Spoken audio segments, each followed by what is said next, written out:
Hello, hello, and welcome back to the Mindfully Rich podcast, your weekly look at life and finances with a twist, where we talk about improving your overall relationship with money and building better financial habits. On each episode, I'll discuss real life situations and give y'all practical advice. The point of this podcast is to help you stay in your financial lane so you won't end up broke. I'm the creator and host, Gina Richie Richardson. Now, let's jump into today's conversation. I cannot say enough how much I appreciate y'all for being the rich gang. That's the reason why your girl been working hard to bring you some new content. And y'all, for Financial Literacy Month, I am launching my new visual series, Mindfully Rich Conversations about Money. Y'all, this has been a labor of love. Because I love having deep conversations, I wanted to try something different. I have brought y'all 113 episodes of me solo. So I decided to bring on some very special guests so that they can drop some gems about money, just because everybody done been through something in their own financial life. And I said, why not bring on some guests, some successful guests who have lived and they have learned some lessons. And I want you to hear some of their perspectives, hear some of the gems that they have about money, because being in this industry, I don't know what it is, but learning from others and some of the mistakes, some of the successes, the things that they have learned from their money experiences can help you with yours. So, without further ado, I bring to you Mindfully Rich Conversations about money. For those of you who have been listening to the podcast for a while, you know that I've done that solo for a long time. I decided for Financial Literacy Month, I wanted to change it up. I'm a Capricorn. I'm deep. I wanted to have some serious conversations about money. And I said, why not invite some of my friends and the people who I consider to be friends in my head to be on the podcast, so that way we can have these conversations together. And so I'm pretty sure that you see my guest who is with me today. And I'm going to let you go ahead and introduce yourself to everyone, so that way they'll know who you are and let them know, what it is that you do and just all of the goodness that is you. I got it. So first off, I want to say thank you, Gina, for allowing me on your platform to talk about money a little bit. Money is always it could become a difficult topic, right, to discuss sometimes, depending on who it is that you're talking to and their background in relationship with money. So I do want to start by just thanking you for that. We should be more open and comfortable having these conversations about money, right? Absolutely. So, for those of you who do not know me, my name is Anthony Joshua. I'm a licensed clinical social worker and life coach. I'm also the owner of Mental Wealth Coaching, where I help founders and entrepreneurs eliminate stress and overwhelm through evidence-based practices and metaphysics.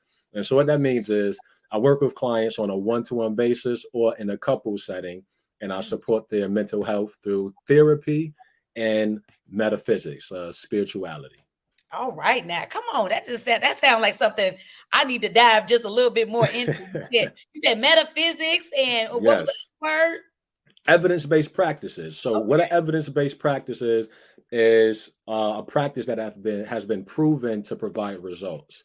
So in the therapeutic industry, one of my modalities that I go to is CBT, cognitive behavioral therapy. And that relies on the premise that your thoughts are connected to your feelings, and your feelings are connected to your actions or your behaviors. And that's considered to be the cognitive triangle. All right. So it looked like you know what you're talking about, y'all. So, okay.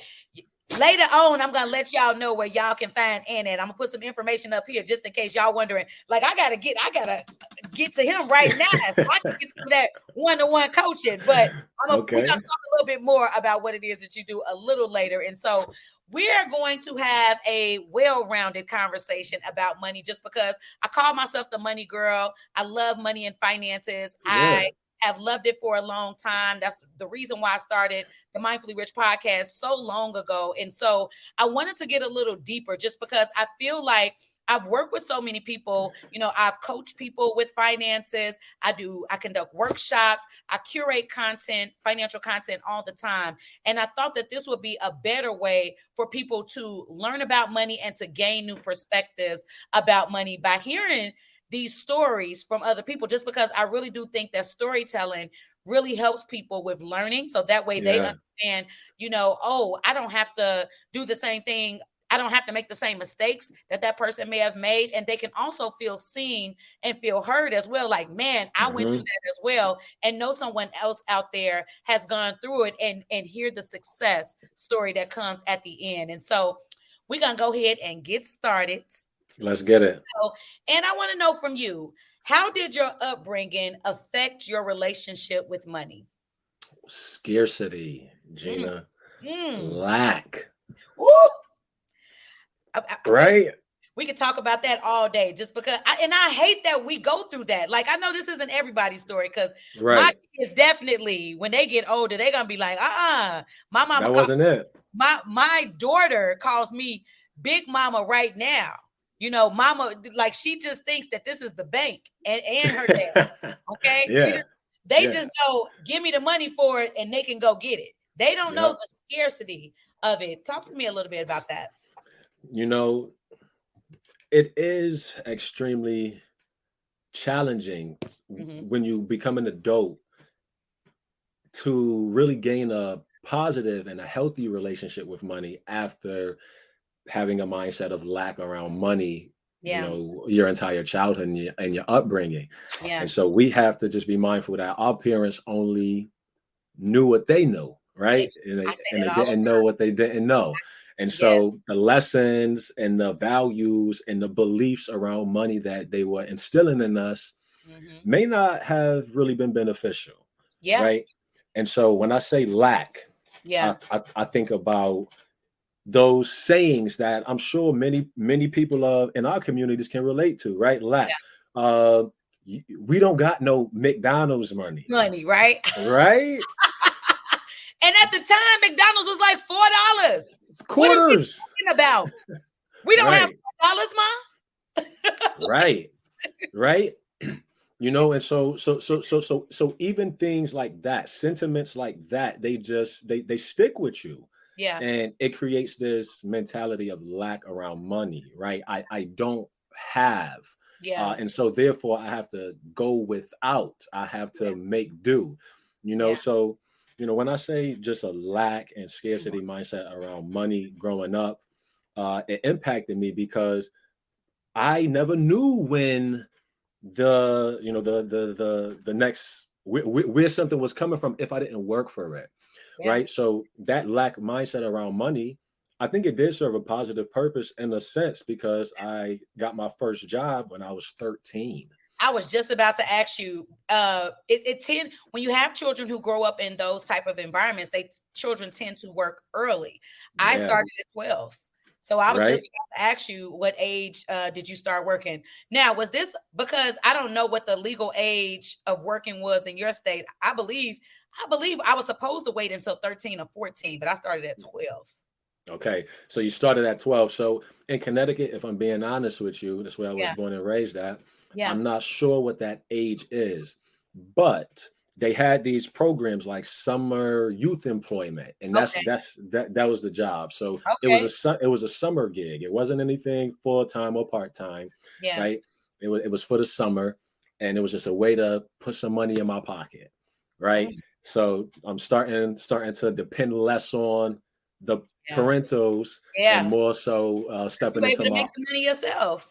Stepping into my autonomy, and I could buy my school clothes now. I could buy whatever sneakers I want. Right. There you go. That's how it started. That's how it started, and I've been working ever since. Oh man, I can relate to that. I did something that was a little bit more, probably not as legal. It was when I was 12, we were selling candy. Like, I think now at life versus what life looked like back in the day. Yeah. So I grew up in Markham and Harvey, Illinois, which is right outside of Chicago. And there was this sign, me and my friends. So I was at Rosa Parks Middle School. I was just trying to make sure. Yes, Rosa Parks Middle School. And I saw this sign that said, hey, want to make a little extra money? You can sell candy. I forgot all the rest of the words. It's been so long ago. But me and my friends, it was these two guys, right? They came to our house, talked to our parents, and said, hey, we picked them up on a bus and they're going to sell candy all around the neighborhood. Now, how crazy is that? We're going to let these two men take you on a bus to go sell candy into the night. And we would be in front of stores selling candy. Now, we were smart kids. You know, that's the little kids in Chicago and outside of Chicago. We're very smart, very fast. Okay. We learned that they was taking all the money from the candy. So we would just take donations. So we were leaving, you know, every night with about maybe $100, $200 a night. Ooh. So we was making good money at 12. Yes. Very good money. Okay. Yeah, for sure. And I look back at that and say, "Ooh, that was good," but that probably wasn't the best. But you know, now y'all done heard it first here. Okay? I know. Hey, you had to do what you had to do. Hey. But thank you for sharing that. And that's pretty cool. I don't think I had heard about that with the after school programs at the time that had those, you know, programs for youth that age to make money. And so thank you for sharing that. So moving on to the next thing I want to ask you, what has been the most difficult decision you've had to make financially? Wow, Gina, probably the most difficult decision I had to make financially. Yeah. And probably was to create a budget and to put my bills on auto pay. Okay. And the reason why that was difficult was because that it forced me to break out of old spending habits. Okay. Right. So if I'm used to just spending all willy-nilly, I can't do that with a budget anymore. Right. I can't do that if I have a budget. There's money that I could designate to fun and to leisure and to travel and to all of the other things that I enjoy. Yeah. But, you know, just spending large amounts on, you know, depreciating things, right? Yes. Liabilities. It happened. Right. I couldn't do that if I had a budget. And so, and so that was hard because initially when you first incorporate a budget into your life, into your lifestyle, you still have that old money mindset, you feel restricted. Like you feel as if you don't have that freedom that you once had. Yeah. You do. Yeah. You have more, you actually have more control. Yeah. But it's a mindset shift. It really is. And a lot of people tend to go to the negative side of the mindset shift where they're thinking, oh, now I can't do this or I can't do that. And it's just like, why are we not thinking about the positive of this budget? You know, because there are lots of positives to this. And like you said, you are in control. And I tell people when they say, I'm restricted, I don't have enough money here, maybe you just don't make enough money. You know, when you're creating this budget, maybe initially starting out, you're just not making enough money. So you're feeling like you don't have enough money to put into these other areas of your life. You know, we got to pay the cost to be the boss. We just absolutely do. You know, so if we're not making it, you know, then we can't put it anywhere. So it's like maybe we need to look at that, you know, and look at what your income sources are, or find ways that you can have those multiple streams. So that way you can feel a little less restricted, or, you know, once again, what you said, changing that mindset a bit, because, you know, I'm pretty sure when you put yourself on a budget and when you put your bills on auto pay, were you trying to achieve a specific goal? Was there a goal in mind at the time? The goal was better money management. Yeah. You know, the goal was solely focused around improving my relationship with money. Yeah. Right. When you do create that budget, you get a clear idea about where that money is going, right? Because you can make however much money, but I'm sure there's so many people who feel as if they make a decent salary, but feel as if they don't have no money, feel broke still. Yeah. Right. And I think that's because there isn't much structure around the money, right? Yeah. You're not keeping track of where it's going. Yeah. And so I wanted to build my relationship with it, have a more healthier relationship with money. And so budgeting and putting my bills on auto pay, right? That was difficult, but I knew that it was going to help improve this relationship with money. There you go. Yeah. And did it? It did, and it still is, right? It's a work in progress too. Come Absolutely. It's Come an on. ongoing thing. The bills on auto pay is that's new. I'm new to that. That's Uh-huh. 2023. That's a whole new level. When you cuss that level, when you trust your money in that account that good that all it got to do is come out on auto pay, that's a whole Gina, new level. I was so against it. You Mm-hmm. know, I was so against it because like you're saying, you know, now these people, they just have access to Yeah. my account whenever they want it, right? Yeah. I was against it, but again, it's a mindset shift. I, Absolutely. I don't got to worry about missing payments anymore and getting hit with the late fee, you Absolutely. know, Absolutely. structure. And and people, especially as a financial educator, as a financial coach, people tell me, they're like, but what if something happened? What if they're taking too much money out? That's the reason why you set up times to monitor your Right. money. When we talk about building our relationship with money, you have to set those times up that you spending time with the money. It's just like any other Yeah. type of relationship. If you're in a real relationship, if you ain't spending time, then you're not going to be in a relationship long. So Mm-hmm. you have to, with your money, make sure that you're taking that time out to say, you know what, this is the time that I'm going to sit down with my money, see what's going on, make sure the transactions is transactioning like they Right. need to, Mm-hmm. Yeah. So auto pay, I don't know if you've seen Yvonne Orgy's comedy special. It was her first one, Mama We Made It. I did. It came out a few years ago. It did. It was I so did funny see it. talking about when she first put up bills on auto pay and talking about her journey with money, starting off as a new actress and not having the money and sleeping on people's couches and stuff like that. Mm-hmm. So, when she finally made it and putting up bills on auto pay and said, that was one of the ways that she knew she had made it, just because you could just let Okay. it go and let the bills Right. come out and make sure that they're paid, just because at the end of the day, we don't want to miss those bills that we have on credit. So Right. that way we're not getting late payments. So that's a Mm-hmm. whole other story. But thank you for bringing that up, just because that definitely is something they need to know. For sure. For sure. Okay. So moving on, I want to know, what has been your biggest struggle in your finances and how did you recover from it? Biggest struggle in my finances, it probably would have been my transition Mm-hmm. from California to Florida. So Okay. when I moved from California to Florida, I I didn't have any full-time work lined up. Okay. I had some contracting work lined up, and it was something, right? I had something secured, so I did have a source of income, Yeah. but it wasn't going to sustain me. We could put it Yeah. that way, Yeah. right? So I'm doing the applying, sending out my resume, and at this point, I didn't really have an entrepreneurial mindset. Yeah. I was a worker, Yeah. and I went through the entire process. I got interviewed and hired at a pretty good hospital in Miami. I'm not going to drop the name because I don't Okay. work for them. I Okay, actually I, Miami. I I actually declined the job. Oh, okay. Um, so yes, they had some requirements that I Mhm. was unwilling to abide by. We could go with that, right? I was Okay. unwilling to abide by those requirements, Yeah. and so I declined the job. And from that point on, I was like, you know what?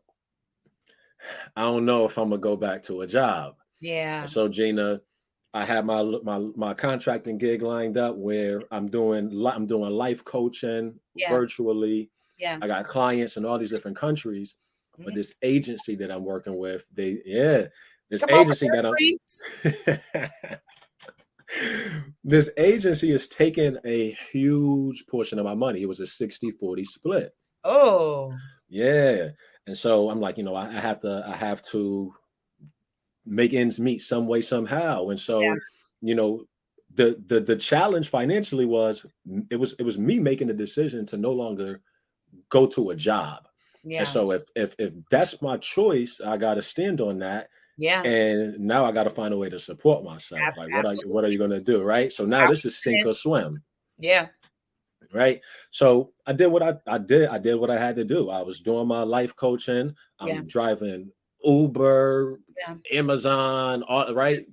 All those things that you could think of Yeah. to make ends meet Yeah. until I started my own business. Right. And so all of this is throughout, it's a process. Nothing's happening overnight, but day by day, just doing what it takes. I ended up starting my own business because I'm contracted with this life coaching company. I'm seeing how they run their business, and I'm thinking about I work. me starting mine, right? So that's what I did. I stuck with them for a little while, ended Yeah. up buying my clients out. Now I get 100% profit as opposed to a 60-40 split, right? Yes. You Yes. know, And congratulations, because this is something that I wasn't aware of, but it's like in that process of going from, like you said, the move, and you didn't say this, but this is something that everybody could imagine. It's expensive to move from there we California go. to Miami. I'm sorry. Right. Yeah, California to Florida, Hmm. which Miami, Florida. Hmm. That move in its own was a financial hurdle, Yes, it and so that was. that definitely was a big hit that you took. And for those people who don't know, this is $100 hit or a thousands of dollar hit. Oh, that's thousands of dollars, right? This is a I big, have, so people I had a, know. They just be yeah, thinking, yeah, oh, it just yeah. You know, I had a car, right? You gotta uh-huh. transporting your Yeah, car across the country. yeah, About $1,200 you spending. You got yeah. to get your belongings, your things, Ooh, right? If you're not driving it, yeah, then you got to pay for movers. That's what I yeah, did. That's the option that I chose. Pay for movers, yeah. and then you got to get your plane tickets to get you Oh, there. oof. You got to do that, right? So it If it adds was a up. money, if it was a calculator on here, I would be calculating all of those different expenses just so people know, and you've done it and you learn from that. And even, the rise up to your Hmm. business, that, all of the things that you were willing to do and the humility that you had to have for you to get to that destination. Right. And so, I think that it's something so powerful when you bet on yourself, Oh, because when you make the decision that, you're going to be all in on whatever it is that you're in pursuit of, you yeah. find that your path gets unfolded right before your eyes. Like Mm, the people, places, and circumstances, they're really working your favor. yes. When I made the decision not to work for that hospital and to just stick with this life coaching and do some other side gigs, Yeah. I didn't know that that opportunity was going to result in me copying that motto and Yeah. starting my own business, Yeah. right? Absolutely. And there's nothing new under the sun, and there's nothing wrong with that. And that's what a lot of people do. You see an idea and it's just like, oh, how can I do that? Or how can I make that my own? Or how can I make it better? It's Yeah. just kind of like what it's just the way of the world. It's just what the Hmm. world does. That's the reason why they sell 50 million breads, right? We don't just have Exactly. one company of bread. We don't just have one of each thing. You have multiple, and people buying it. I was saying this Yes. today. I won't say the pizza brand, but there's a pizza brand, and I just don't know how they in business, but they are, and people still buy it.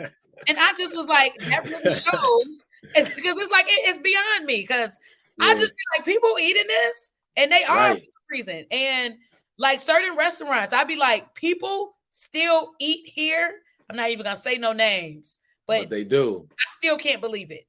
Like, Yep. there definitely ones that I would love to mention, but I can't, but Hmm. it's like, Hmm. there's something for everybody. And, models get, changed and moved around. And there's so many people in the world that you're not taking away from anybody eating.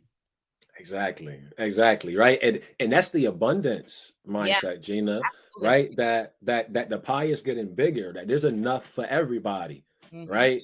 Yeah, it's a bunch of breads in the bread aisle. I hear you. Yeah, a Yes, bunch of options. exactly. It is. I think about that all the time. I'm just like, when I'm doing something and I'm thinking, oh, maybe, it's too late for this or too late for that. I think about that in the financial world all the time, because, marketing and advertising, like I be having so many ideas and I be so many things. And then when I was putting myself out there, as a coach, Hmm. as a workshop facilitator and curator of all these things and consultant, I was just like, dang, it's already so many people out there. But I'm just like, it's so Right. many people in the world. Like, girl, there's still people that's gonna gravitate to you.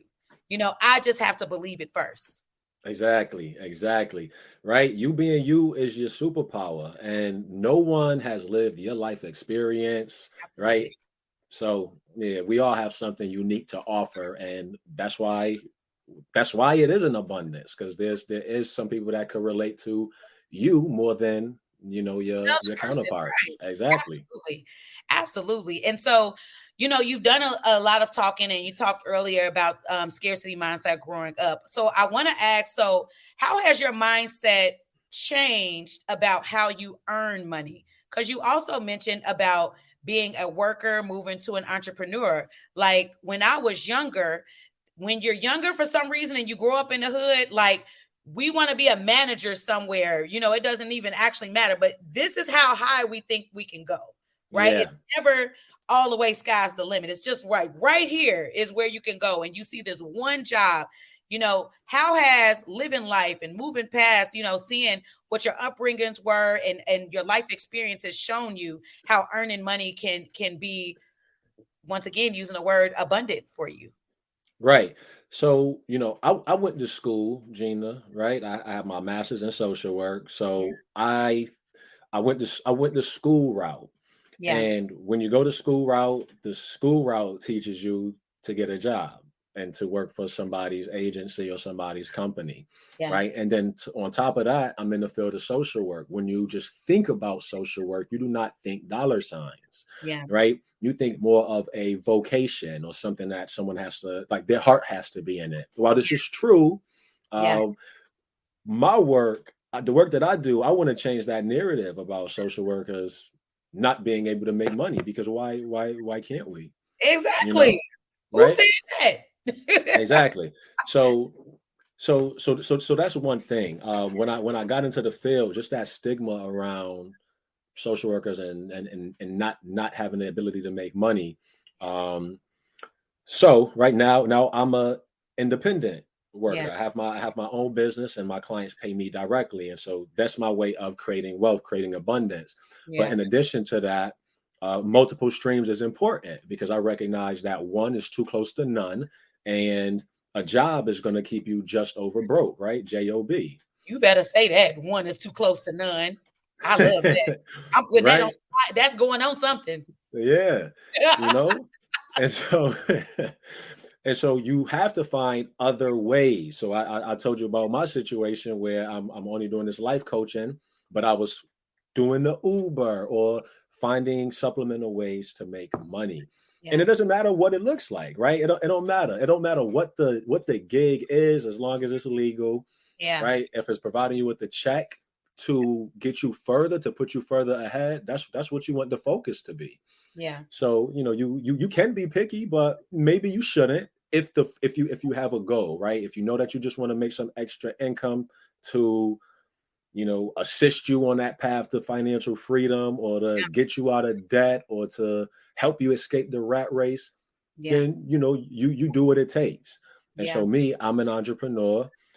And in addition to my business, I do have Airbnbs as well, short-term rentals rather. They're Yeah. not only on Airbnb platform, but short-term rentals.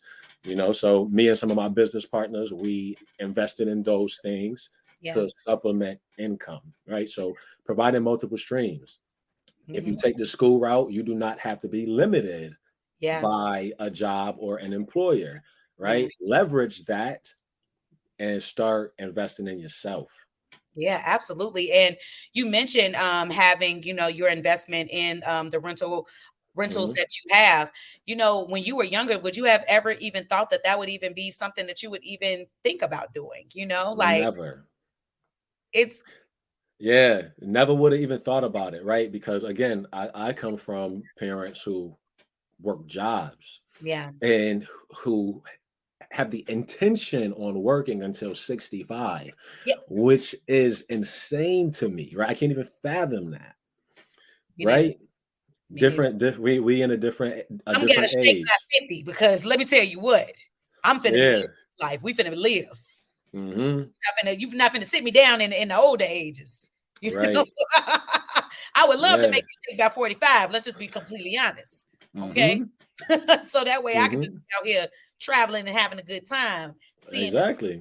Okay. And that's another thing. I feel like we're millennials, and I Hmm. feel like we took a little bit from the generation ahead of us and the baby boomer generation, which is ahead of them, working, burning ourselves out. right? Like that, like that's just you mentioned that working until you're 65 and doing all of these things. And so understanding that, you mentioned having the multiple streams of income, that we need that in order to be able to stop working, at these earlier ages, so that way we're Mm-hmm. not burning ourselves out, just trying Yeah, to work, because that could lead to death too. exactly. Overworking. Yeah, it's going to be stress on the body, right? Absolutely. Absolutely. And so moving on to one of my last questions, not the last question, but one of the last questions. What's one financial gem someone has offered to you that you still use to this day? So I've gotten a lot of financial advice, Okay. throughout my years, and I think it's very important that you assess whether or not the person giving you financial advice is qualified to give you financial advice, Please say yes. right? Be on a poster. I'm putting that on my page somewhere. Right? Like, does this individual have the results that you're looking for? Yeah. If the answer is no, you probably shouldn't take financial advice from them. So, some of the best financial advice that I received was credit cards, right? Keeping my credit card utilization below 30%. Come on. That You was better a, say it just like an educator. Come on. that was a gem for me, learning that. Yeah. Also learning to pay if I'm paying on a credit card, to pay it by the due date, but you want it to reflect on the statement. So more so by the statement date, right? Yes. That was another gem that I learned. Bills on auto pay, Gina. That was a gem. Budgeting, Yeah. that was a gem. Uh, Buying assets, right? Using my money to buy vehicles that'll make money for me, Yeah. right? So that was a gem. Yeah. Decreasing my spending on liabilities, Yeah. that was a gem. Mhm. So I feel like today I do have a much richer not education. Well, yes, a richer education around Yeah. money and I a would say, richer relationship with money. come on. Come on. Building Yeah. that relationship with money. Yes. Okay. Hmm. That's what I like to hear. And so, to end everything out, Mindfully Rich is the brand that I came up with, years ago, just because, once again, I'm a Capricorn and I think deep, but I love mindfulness. I love being Yeah. very intentional and being very mindful, and especially over money. And so Mindfully Rich was the name of the brand I wanted to have, just because, Rich happens to be a part of my last name, but I Yeah. wanted to not only be rich financially, but mentally, spiritually, physically, and in my health as well. And so I'm asking all of my guests, what does being mindfully rich mean to you? When you hear mindfully rich, what does that mean to you? So Gina, for me, when I hear mindfully rich, I Mhm. hear to be conscious of the abundance that I have in my life. Yeah. And when I say that, I mean all domains of my life, right? The abundance that's in my personal life, the abundance that's in my interpersonal relationships, my Yeah. friends, my family, etc. The abundance in my career, Yeah. the way in which I serve my clients. Yeah. So that's what it means to me, right? To be conscious, to be aware, have this awareness of the abundance that I possess. Yes. Come on. That was good. Thank you. And this has been really good. And so I have enjoyed myself. I have enjoyed this, and I hope that you've enjoyed it. And so, of course, I want everyone to be able to find you on the social medias. And so, where Hmm. can everyone find you at? So you can find me on my Instagram at Mental Wealth Coach. The wealth is WLTH. I'm also on Twitter under that same handle at Mental Wealth Coach. You can find me on Facebook under my name, Anthony Joshua. LinkedIn, same thing, Anthony Joshua. All right. And so, are you accepting new clients right now? How can the people work with you? So, Gina, if somebody wanted to work with me, they could schedule a consultation on my website, www.mentalwealthcoaching.com. You can also click the link in my bio on my socials. That'll bring you to my different platforms, the different links, um, and we can connect through there. All right. Well, Aunt, this has been great. Thank you so much. I really do appreciate your time. I appreciate Yeah. You offering this great conversation with everyone. I just want to, be on my journey to be the next Oprah. I modeled this after Super Soul Sundays. And so Yeah. wanted to have these deep conversations about money. So I really do appreciate you and appreciate you for being on with me. Thank you, thank you, thank you. No, thank you for having me. And again, money, it is a taboo topic for Yeah, many, especially because what it evokes in people. I'm sure I'm not the only person who comes from a background of lack or scarcity around money. And yeah, so that may make someone shy away from having a conversation around money, right? absolutely. So it's Absolutely. necessary. We want to normalize it. Yeah, and I'm hoping that these conversations make people really take a new perspective on their own money situation and make them start talking about it in their households with their partners or just amongst themselves so that way they can get Yeah, themselves in a better position and build their better relationship with their money. absolutely. Yeah. Right. Well, and thank you so much. Appreciate you. Okay. You are welcome. Take care. Thank you all. Well, I hope y'all enjoyed my new series, Mindfully Rich Conversations About Money, which I will be bringing to y'all every week. Yes, I know y'all probably like, girl, we didn't heard that before. But child, I already got 4 recorded. Okay? 4 of them are already recorded. So thank you once again for listening. Y'all remember, y'all is marketing. So share, share, share. We got to make sure that this thing go far and wide, especially if y'all rocking with the podcast. If you liking the content, make sure you are sharing this thing. Share it on all of the social media platforms. Just do your thing out there, okay? Because you've been doing it, all right? So I am forever blessed to have y'all as my listeners, to have y'all as my rich gang. And y'all already know what it is. That's it. Ain't got no more. And until next time, when I hit y'all with another one.